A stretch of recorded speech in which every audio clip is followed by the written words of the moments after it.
نماز کے فرائض میں سے تیسرا فرض ہے رکوع. نماز کے فرائض میں سے تیسرا فرض کیا ہے؟ رکوع. پہلا فرض کیا تھا؟ قیام. دوسرا فرض قرات. اور تیسرا بولتے رہیے، تیسرا کیا ہے؟ رکوع. رکوع کے اندر چند جز ہیں، ہر ایک جز کو الگ الگ سننا پڑے گا.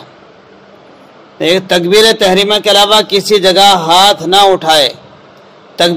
پوری نماز کے اندر ہاتھ جو اٹھیں گے کانوں تک یا کندھوں تک اٹھیں گے، عورت کندھوں تک اٹھائے گی ہاتھ تو وہ تکبیر تحریمہ کے وقت اٹھائے گی، پھر پوری نماز میں کہیں ہاتھ نہیں اٹھیں گے.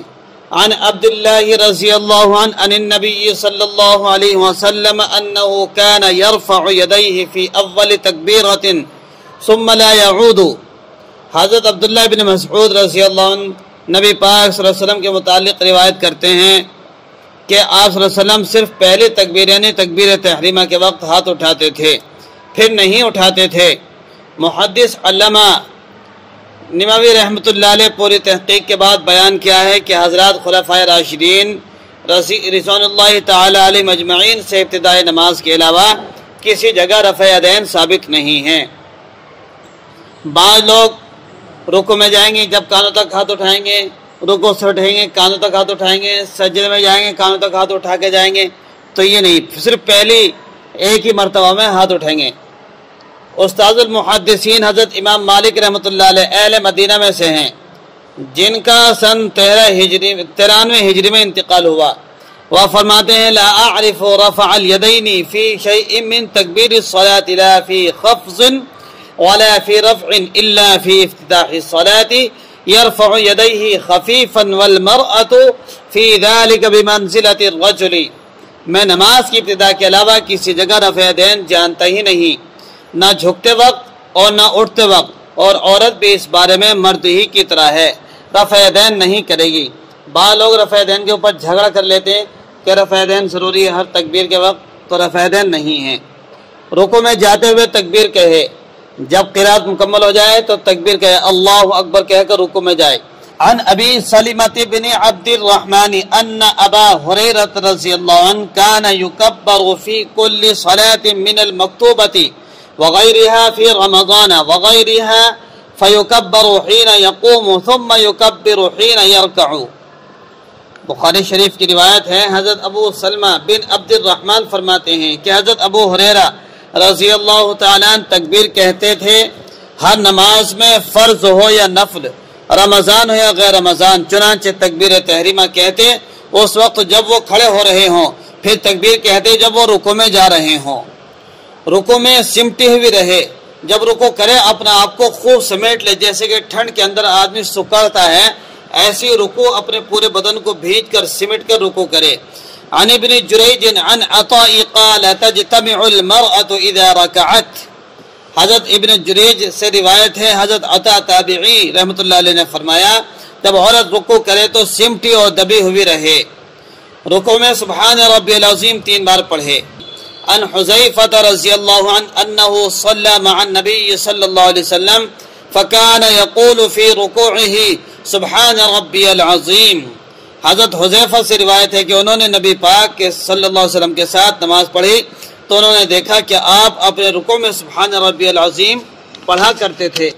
عن ابن مسعود رضی اللہ عنہ ان نبی صلی اللہ علیہ وسلم قال اذا ركع احدكم فقال في ركوعه سبحان ربي العظيم 3 مرات فقد تم ركوعه وذلك ادناه. حضرت عبداللہ بن مسعود رضی اللہ تعالیٰ عنہ سے مروی ہے کہ نبی پاک صلی اللہ علیہ وسلم نے فرمایا جب تم میں سے کوئی رکوع کرے اور اپنے رکوع میں 3 بار سبحان ربی العظیم کہے تو اس کا رکوع پورا ہوا، اور یہ اس کی ادنا مقدار ہے، یعنی رکوع کی ادنا مقدار ہے. قوما جب رکوع کر لے تو کہا جاتا سمع اللہ لمن حمدہ. جب کھڑے ہوتے ہیں اور سجدے میں جانے تک جو کھڑے رہتے ہیں اس کھڑے رہنے کو کہتے ہیں قوما. کیا کہیں گے؟ قوما. حدیث پاک ملاحظہ فرمائیے، رکوع سے اٹھتے وقت تسمیع اور اللہ اور اٹھ کر تحمید پڑھے. عن ابی ہریرہ رضی اللہ عنہ یقول کان رسول اللہ صلی اللہ علیہ وسلم اذا قام الى الصلاة يكبر حين يقوم ثم يكبر حين يركع ثم يقول سمع الله لمن حمده حين يرفع صلبه من الركعة ثم يقول وهو قائم ربنا لك الحمد. تسمیع کے معنی سمع اللہ لمن حمدہ کہنا ہے اور تحمید کے معنی ربنا لک الحمد کہنا ہے. ابھی حدیث پاک کے اندر آیا نا لفظ ثم یقول، یعنی تسمیع اور تحمید. تم نے دو لفظ سنے ہوں گے، تسمیع اور تحمید. شروع میں پڑھا ہم نے رکوع سے اٹھتے وقت تسمیع اور تحمید پڑھے، تو یہی ہے تسمیع کے معنی سمع اللہ لمن حمدہ اور تحمید کے معنی ربنا لک الحمد. جب کوئی کہے تسمیع سناؤ تو سمع اللہ لمن حمدہ کہنا ہے، تحمید سناؤ تو ربنا لک الحمد سنانا ہے.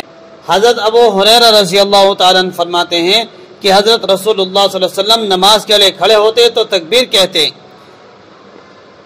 جب کھڑے ہو رہے ہوں، پھر تکبیر کہتے جب رکوع میں جا رہے ہوں، پھر سمیع اللہ لمن حمدہ کہتے جب اپنی پیٹھ رکوع سے اٹھا رہے ہوں، پھر ربنا لک الحمد کہتے جب کھڑے ہو رہے ہوں. یعنی رکوع سے اٹھ کر سیدھے کھڑے ہوں. عن عائشة رضی اللہ عنہ قالت وكان رسول اللہ صلی اللہ علیہ وسلم اذا رفع رأسه من الركوع لم يسجد حتى يستوي قائما. حضرت عائشہ رضی اللہ عنہ فرماتی ہیں کہ اللہ کے رسول صلی اللہ علیہ وسلم رکوع سے جب سر اٹھاتے تو سیدھے کھڑے ہونے سے پہلے سجدے میں نہیں جاتے تھے. یعنی بالکل پہلے سیدھے کھڑے ہو جاتے تھے جیسے قیام میں سیدھے کھڑے ہوئے تھے، سکون اطمینان کے ساتھ. اس کے بعد آپ سجدے میں جایا کرتے تھے. قوم میں نگاہ سجدے کی جگہ رکھیں گے، جب کھڑے ہو گئے تو نگاہ کہاں رہے گی؟ سجدے میں دیکھیں گے. یہ نہیں کہ ہمارے سامنے کون کھڑا ہے یا کھڑی ہے، آگے کیا تصویر لگ رہی ہے. قوم میں نگاہ سجدے کی جگہ رکھے. عن انس رضی اللہ عنہ ان النبی صلی اللہ علیہ وسلم قال یا انس اجعل بصرک حیث تسجد. حضرت انس رضی اللہ تعالیٰ عنہ سے روایت ہے کہ نبی پاک صلی اللہ علیہ وسلم نے فرمایا انس اپنی نگاہ سجدے کی جگہ رکھو.